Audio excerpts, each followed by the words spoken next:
physicists have been, like Max Planck and Einstein and any number of physicists have been positing that consciousness is causative of physical reality.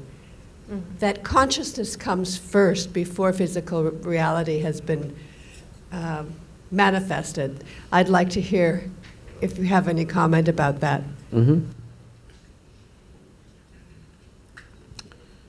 I'll need a few minutes for this question. Yes, please. I'm sure, at least when you were in school, you blew some soap bubbles, did you? Soap bubbles? Yes. Somebody got this big bubble, somebody got that big bubble, somebody got this big bubble. Same soap, if you give it to two people, one person blows that big bubble, another person gets only this big bubble.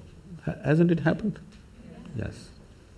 Because something so simple as blowing a bubble needs a certain dimension of attention. Those who have the necessary attention can blow that big bubble. Those who don't have, they get these tiny bubbles going. Something's that simple, same soap. So, when my bubble is floating and your bubble is floating, that's my bubble, this is your bubble, clearly there. Then of course, after some time it goes poop. When it goes poop, there is no such thing as my air and your air. But when it was encased in the bubble, 100% my bubble and your bubble. Yeah. Just like that, this bubble and that bubble. Now, whether you got to blow a big bubble or a small bubble determines many things. The scale, scope and profoundness of your life simply depends on how much life you captured. You can call it life or you can call it consciousness. Consciousness is a highly corrupted word, particularly in California, because people are using that for just about everything.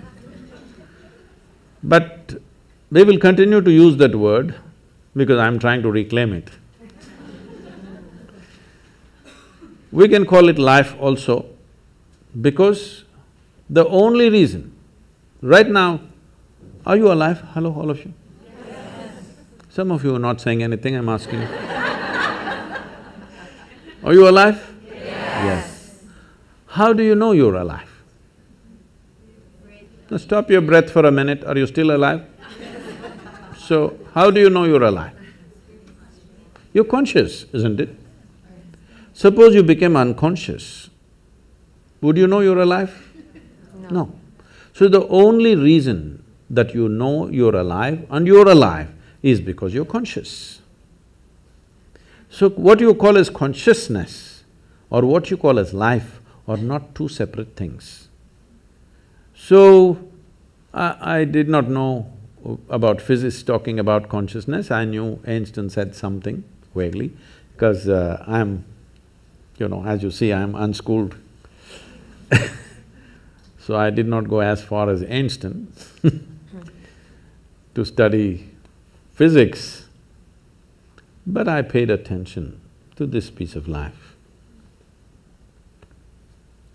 I paid attention in such a way, as I paid more and more attention, I realized that the problem is in the nature of our faculties.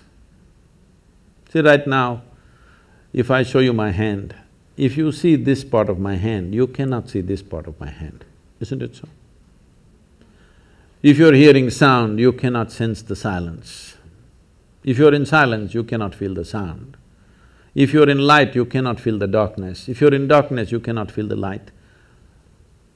The human faculty of sense perception, of seeing, hearing, smelling, tasting and touching, this is how you know life.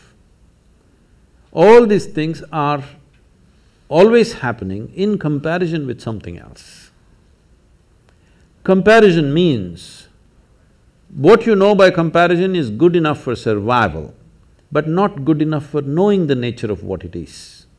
This is the problem that modern science is struggling with and will continue to struggle with unless I'm very glad to hear that early 20th century they said consciousness is the basis, but still we are in early 21st century, but still we have not moved towards consciousness, we are still studying physical things forever. People are studying the brain. I was with that European project called Blue Brain and they're building a huge massive computer brain, which is like about 3 times this hall, full of computers, and they had built some 18% of the human brain. I said, see, I got all packed here, you guys… Such a big thing. No, we're studying, that is fine. You are very excited about the intelligence and the million functions that are happening in your brain. But even the brain was created from within, from the bread that you eat, isn't it so? Hello? Even the brain. Why are you not interested in that which creates the body and the brain? Definitely it's more intelligent than the brain, isn't it?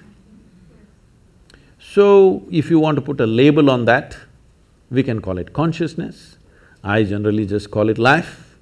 Or if you want to call it God, you can call it. You want to call it the creator, you can call it. Because today there are gender issues, we will stick to life.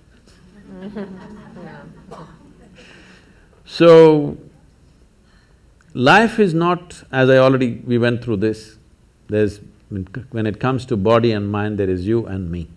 When it comes to life, there is no you and me. This is a living space. We just captured a little bit. So this is going on. If we lose this ability to hold it, even if everything, all the organs in your body are functioning, still you will not live, isn't it? People do die of old age even if they don't have any disease or ailment, because life chooses to leave for whatever reason. So, what you're referring to as consciousness is definitely the basis of all physical existence.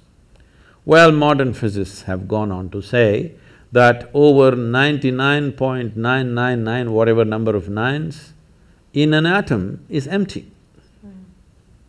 It's empty space. Only a minuscule is physical. This is the same proportion approximately even in the cosmos, that over 99% plus is empty, only physical manifestation is very small. If you look up in the sky in the night, because your visual apparatus are in a certain way, which are very deceptive, it makes you think, oh my God, millions of stars. But actually, the largest thing out there is empty space, isn't it? Most people will never see that because our visual apparatus are tuned to see physical matter. You can only see that which stops light. Please look at this carefully. You can see my hand right now only because it stops light, isn't it? If my hand allowed light to pass through, you wouldn't see.